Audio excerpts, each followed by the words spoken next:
കളിയിലൂടെ നമുക്ക് എങ്ങനെ അവരെ കാര്യങ്ങൾ കൂടുതൽ ഗ്രഹിപ്പിക്കാം നമ്മൾ ഓരോരുത്തരും ചിന്തിച്ചുകൊണ്ടിരിക്കുന്നത്. ഇപ്പോൾ എല്ലാവരും ഓൺലൈൻ ക്ലാസ്സുകളിലായതുകൊണ്ട് നമ്മൾ പിള്ളേരെ പഠിപ്പിക്കാൻ വേണ്ടിയിട്ട് പാരൻസിൽ പ്രത്യേകിച്ച് മദേഴ്സ് വല്ലാതെ ബുദ്ധിമുട്ടിക്കൊണ്ടിരിക്കുകയാണ്. അതിനേക്കാൾ ഏറെ റിസ്ക്കാണ് ഇവർ ഈ ഓൺലൈൻ സെഷൻ കഴിഞ്ഞിട്ട് ഒരുപാട് ഫ്രീ ടൈം കിട്ടുന്നുണ്ട്. ആ സമയത്ത് ഇവരെ എങ്ങനെ ക്രിയേറ്റീവായിട്ട് എൻഗേജ് ചെയ്യിപ്പിക്കുക എന്നുള്ളത്. എന്തായാലും പിടിച്ചിരുത്തി പഠിപ്പിക്കുന്നതിൻ്റെ ഒരു ലിമിറ്റ് ഉണ്ട്. ഒരു സമയത്തിലധികം അവരെ നമുക്ക് പിടിച്ചിരുത്താൻ പറ്റില്ല.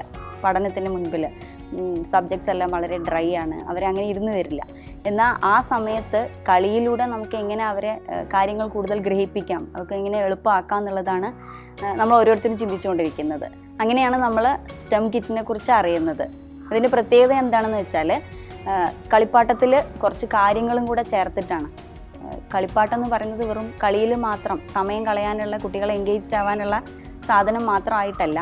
അതിനകത്ത് കുറച്ച് സയൻസ്, ടെക്നോളജി, മാത്തമാറ്റിക്കൽ പ്രിൻസിപ്പിൾസ് എല്ലാം കൂടെ ജോയിൻ ചെയ്തിട്ട് അവർ കളിയിലൂടെ കുറച്ചുകൂടെ കാര്യങ്ങൾ മനസ്സിലാക്കുകയാണ് ചെയ്യുന്നത്. കോഴിക്കോട് മാവൂർ റോഡിലുള്ള എലാൻ ക്യൂരിയോസിറ്റിയിൽ നിന്ന് നമ്മൾ സ്റ്റെമ്മിൻ്റെ educational engineering tool kit collect ചെയ്തു.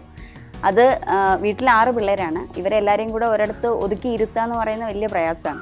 എന്നാൽ ഇത് വാങ്ങിച്ചിട്ട് ഇപ്പോൾ ഒരു 6 days ആയി കാണും. ഈ 6 daysലും ഒരു കൃത്യസമയത്ത് അവരതിൻ്റെ മേലെ പണിയെടുക്കും.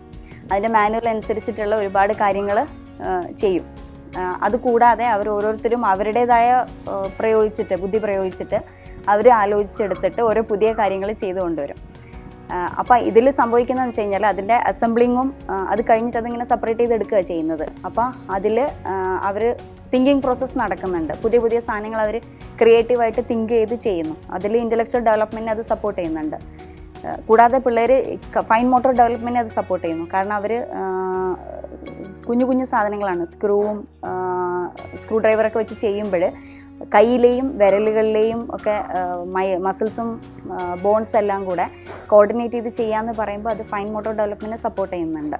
ഇങ്ങനെ കളിയിലൂടെ കാര്യം നടക്കുന്നു എന്നുള്ളത് കൊണ്ട് കുട്ടികളെ കൂടുതൽ സമയം അതിൽ എൻഗേജ്ഡ് ആക്കി നിർത്താൻ പറ്റുമെന്നുള്ളത് കൊണ്ട് ഒരു പാരൻ്റ് എന്ന രീതിയിൽ ഞാനത് അനുഭവിച്ചതുകൊണ്ട് ഞാൻ നിങ്ങൾക്കും ഇത് സജസ്റ്റ് ചെയ്യുന്നു.